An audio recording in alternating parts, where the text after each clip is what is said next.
In 1903, the Wright brothers invented the airplane. It was hard to imagine then that today there would be over 500,000 people traveling in the air at any point in time. In 2008, Satoshi Nakamoto invented Bitcoin and the blockchain. For the first time in history, his invention made it possible to send money around the globe without banks, governments, or any other intermediaries. Satoshi is a mystery character, and just like the Wright brothers, he solved an unsolvable problem. Whenever this happens, it inspires incredible innovation. The concept of the blockchain isn't very intuitive, but still many people believe it's a game changer. Despite its mysterious beginnings, the blockchain may be the airplane of our time.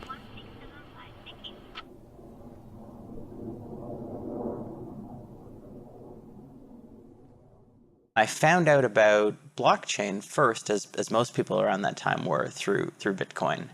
And personally, at first, I thought that Bitcoin was an absolutely terrible idea. I was teaching at Stanford back in 2010, and a teaching assistant for the class sent me an article.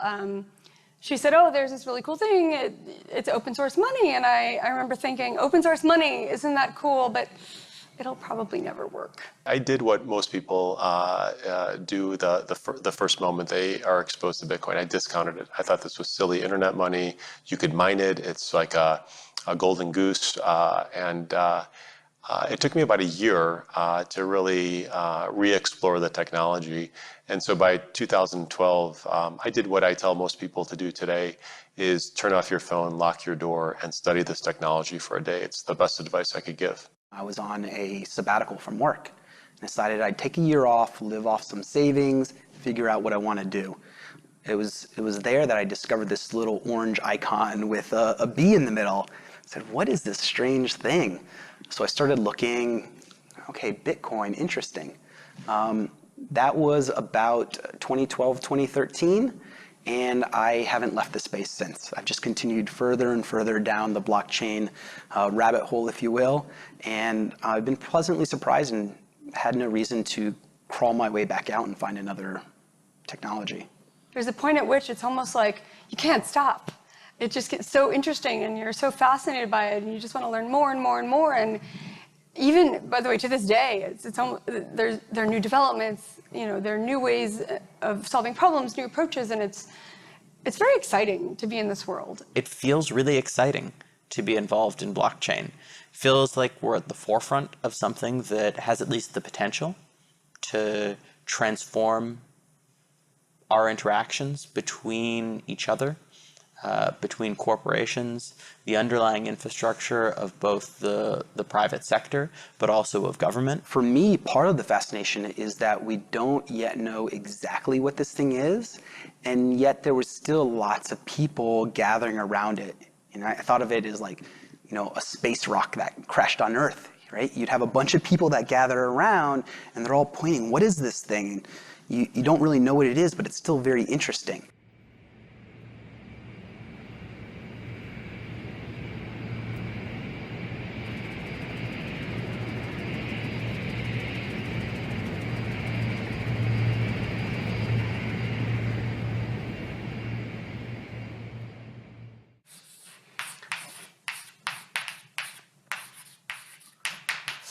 So for me personally, the blockchain has two main technical ingredients.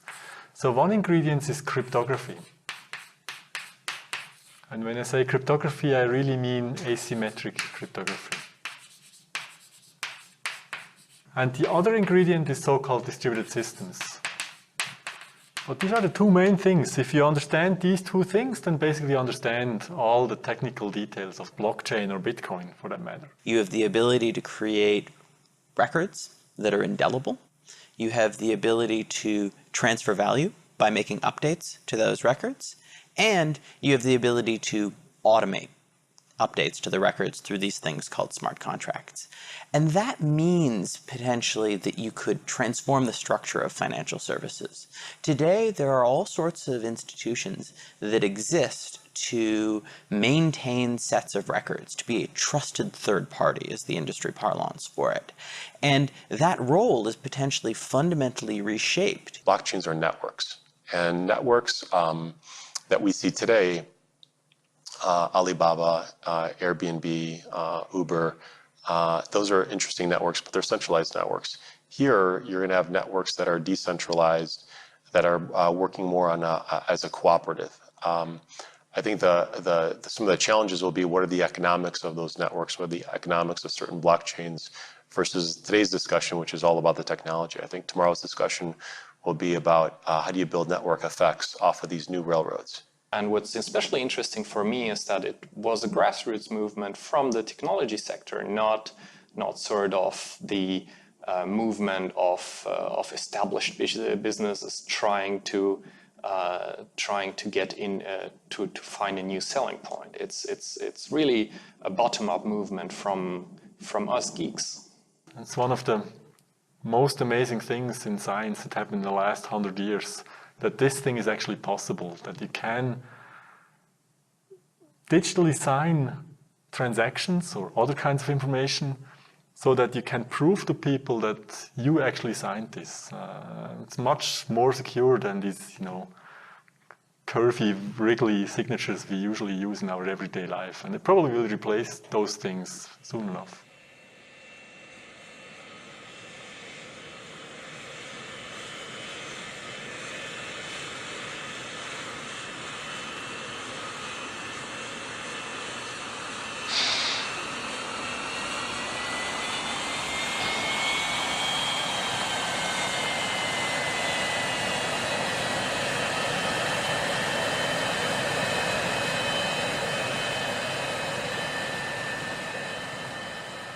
We spent 2 years trying to understand this space and what it really meant, and we found out that it meant a lot more than just another digital currency.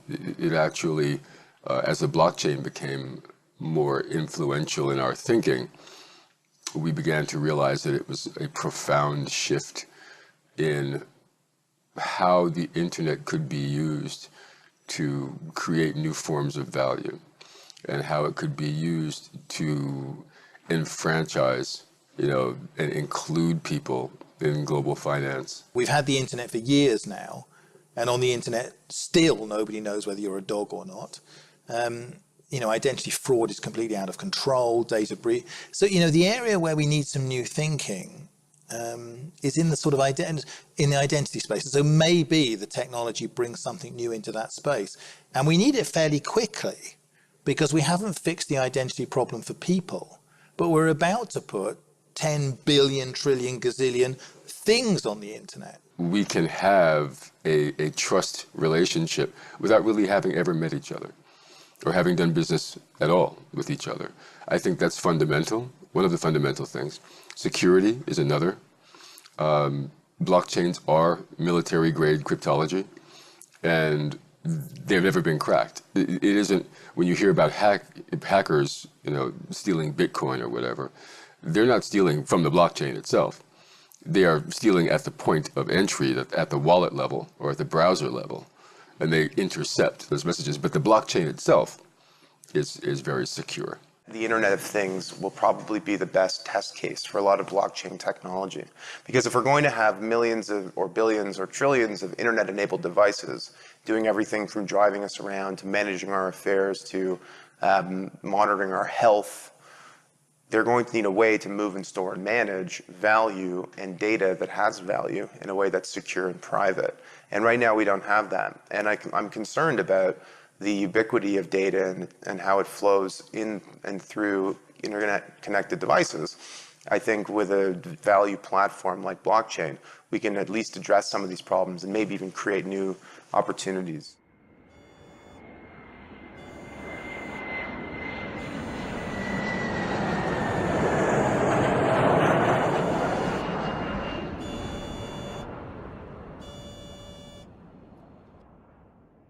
we cannot sit in our office and study and whatever. Of course, we do that as well, but we need to go out. We need to participate in this whole blockchain community. And honestly, what is very new to me, especially a younger person in my team, how enthusiastic they are about it. So if there is a hackathon, for example, organized, whatever, they never come to me and say, hey, Jan, can I go there? Can I get some money for that? They just go. You know, they're just so interested. They just go and participate and share what they learned, and we have further discussion. And I believe this is really a new way also for us how we deal with this kind of new technology. We are really in the middle of it. Nobody tells us what to do. It's really we together shaping, let's say, what the ambition, what we stand for in the end for blockchain. We need to be much more technological. We need to have an awareness of how something is programmed in order also to check if the programming is correctly or not. So these might be a kind of capabilities that at the moment we have, but not in the way that it's needed for the future. So I think in the future you always need to have a kind of IT or technological link to the things in order to understand them.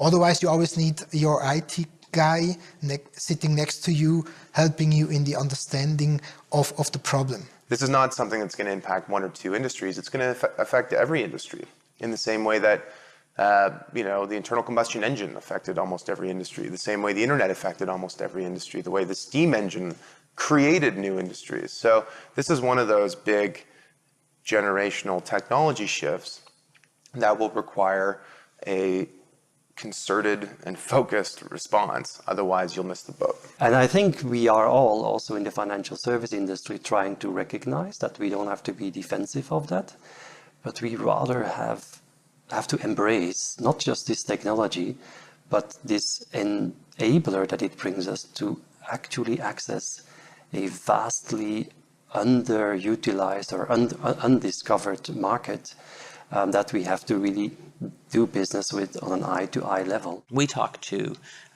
all sorts of senior executives in financial services, and often we talk to them and they'd say, well, we've looked at Bitcoin, we've had smart people come in and explain to us how the blockchain works, but I still just really don't understand what it means for my business.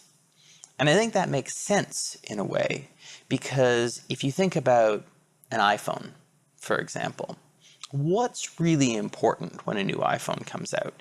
Is it that there's some new chipset, or they have some new way of compressing frequencies? I'm not an engineer. I don't know how any of that works.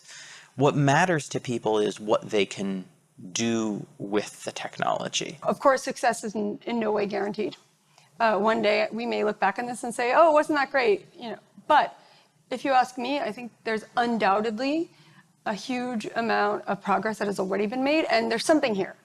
I find it hard to believe that I'm going to look back in 10 or 20 years and say, oh, none of this ended up happening, because we're really seeing a new way of transacting value on the internet.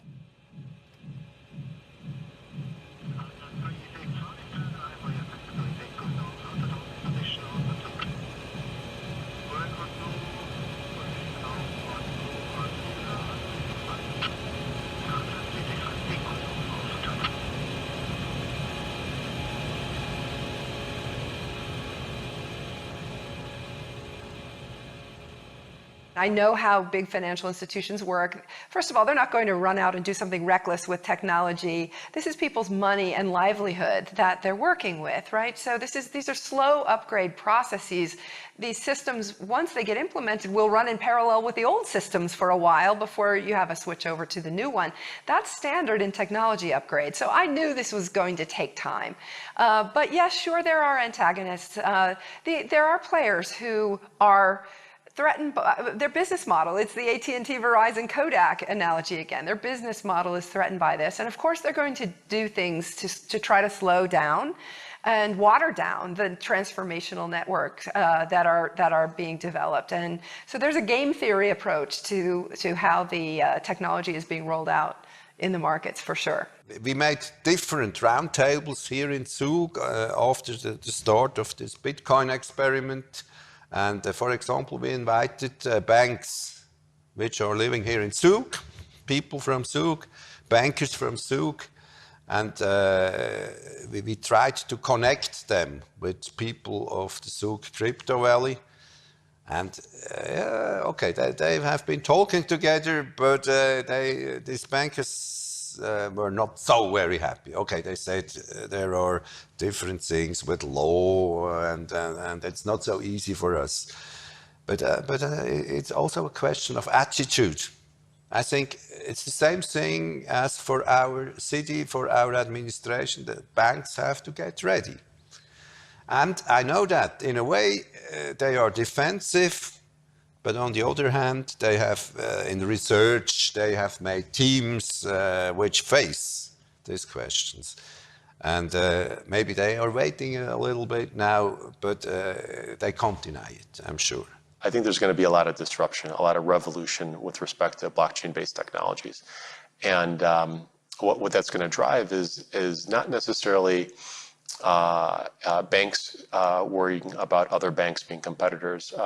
What banks worry about is the bank of one. You know, the next generation of a banking network that's resident on a phone, that's decentralized, that's distributed, and is based on a digital token, a digital asset that's not necessarily issued by a bank or a government or anybody else. So it creates all these different permutations and opportunities, not only for enterprises and governments, but also for society. We see a lot of examples of banks and consulting companies and other big four audit firms talking about how they can strip cost out of the business of, I don't know, trading in public markets or, whatever it might be.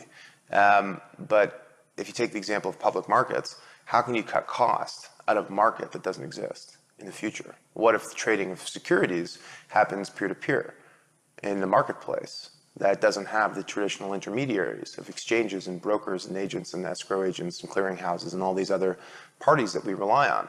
That's the cost you're cutting out, but what if the market can function without them? So the important thing for big leaders of big companies is not just to think about cost, but also to think strategically. What can this technology enable me to do that I wasn't able to do in the past? I think it's going to take a long time for it to weave its way into the system.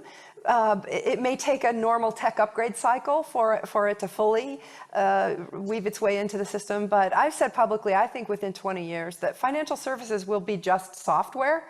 And the smart contracts technology in particular is going to automate a lot of the things that institutions and people handle today.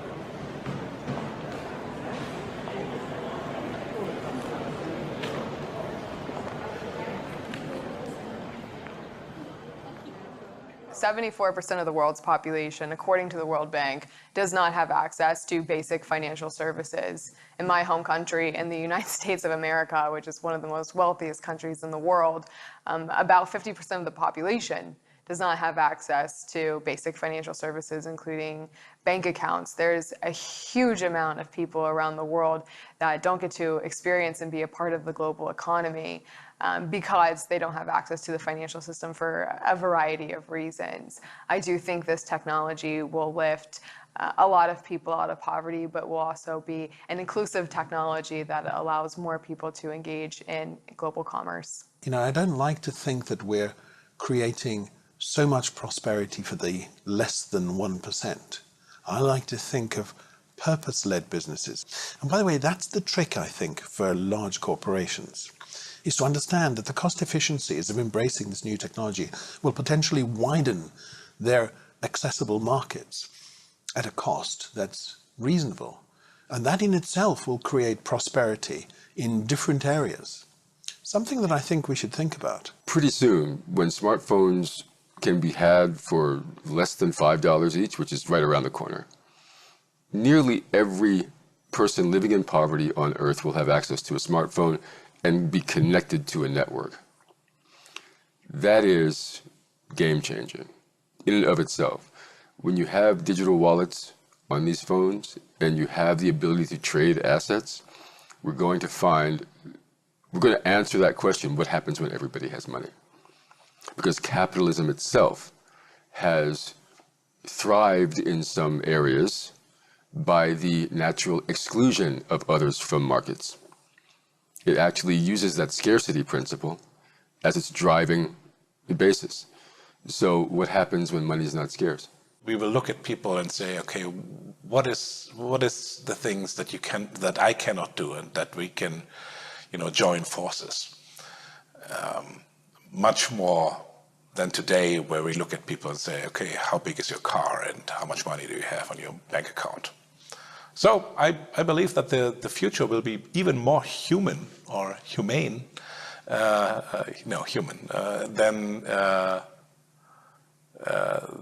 the last 100 years that we've seen.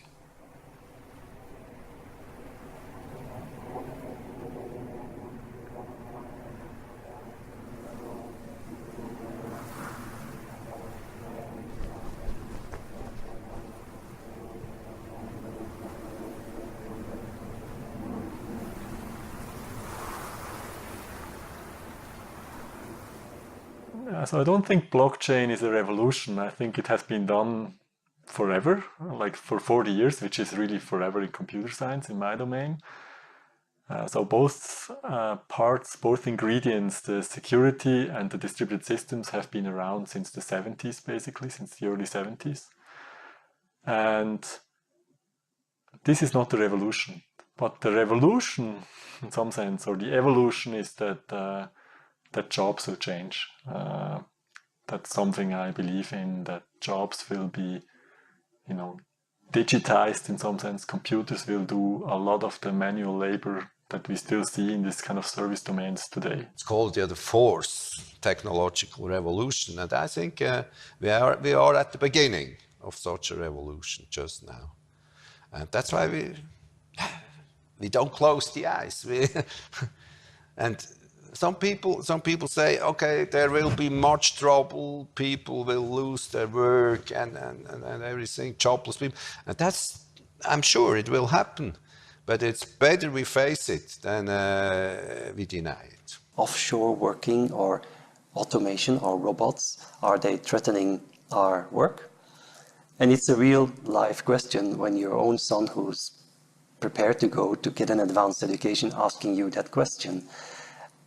And I concluded that yes, I do have a genuine answer, that it's not threatening.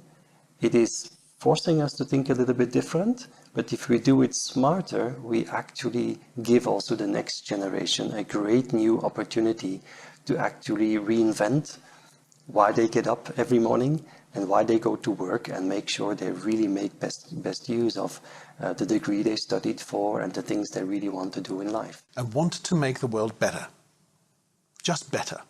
Okay, and whatever my measure of better is, or yours, is what might be valued by society.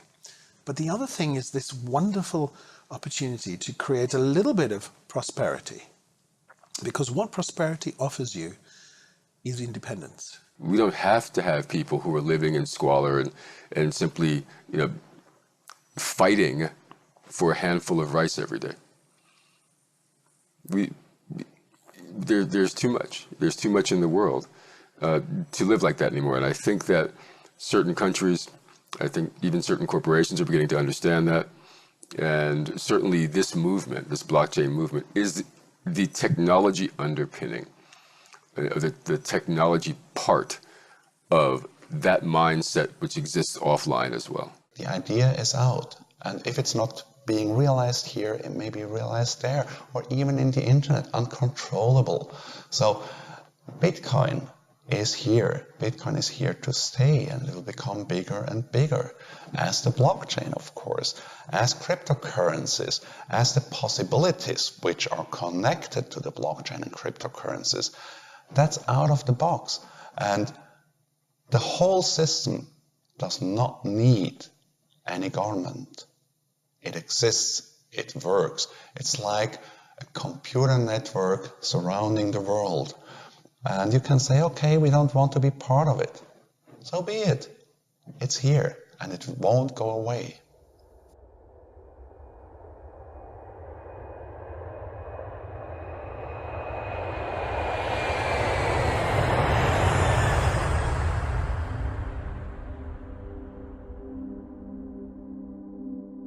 I feel like this is a generational opportunity for entrepreneurs and investors. And I quite frankly have not seen something as exciting in my entire investment career. Let's try to build a new system that has better trade-offs, that has better features, that has less downsides. And let's make it work. Now the pendulum's going to swing back.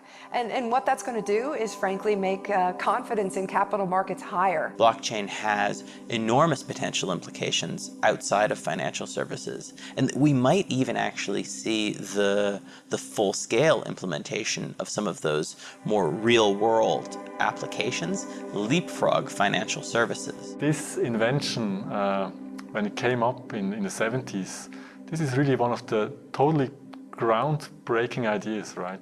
It will change society for sure in many domains. It already has changed society in the sense that the internet is in some sense a secure place that you can, make transactions on the internet. The potential for creating trust, or even permissionless trust, within the internet, that's something that we haven't had before. And so its impact on society, on business, on government, could be profound. Blockchain is, to be fair, nearly 10 years old. But I think it's got another 10 years to run before we really see what its long-term impact is. I think it's going to be a long, much more steady journey that we go down, and you're going to see multiple technologies inspired by this thing. Blockchain technology is not the solution to all the problems under the sun. And I think as it matures, we will begin to see its potential benefits, but also its limitations. You can deny it or you can face it. And we always said we have to face it because these things are coming up if we want or not. I've really seen very long-standing partners when they saw the whole opportunity really to change, to say, hey, I don't understand everything, but I understand there is something behind, so we need really to go forward. That's really great. People often say that necessity is the mother of invention, but I like to say that necessity is also the mother of adoption. Because if there's a real use case that people need a technology for, well, they'll start using it. I started with Commodore, we had Atari, we had Apple. At some point in time, Windows came, and everybody just started to use Windows without asking what is the code behind it?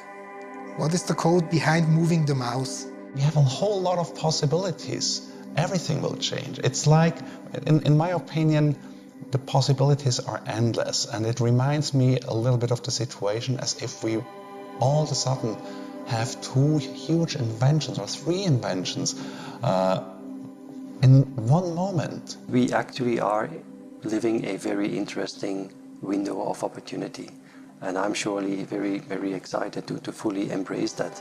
And even one little step can be a great step for mankind. And I think that we are exiting the industrial age and that we are entering an age that we still have to name. Where that will take us, I think, is very hard to tell at this point, but my suspicion is it means a sort of resurgence of the notion of community. It absolutely feels like a whole new paradigm for changing the world. Yeah, we're at a crossroads. We're at a crossroads here. We have the wherewithal now to create technology that would actually help the entire human race. The question is, will we do it? But we can do it now. There's so much innovation that blockchain technology has spurred all throughout the world, and I have absolutely no doubt in my mind that this technology is going to affect everybody. I would say in 10, 20 years time frame, there won't be a human being whose life is not impacted by this technology.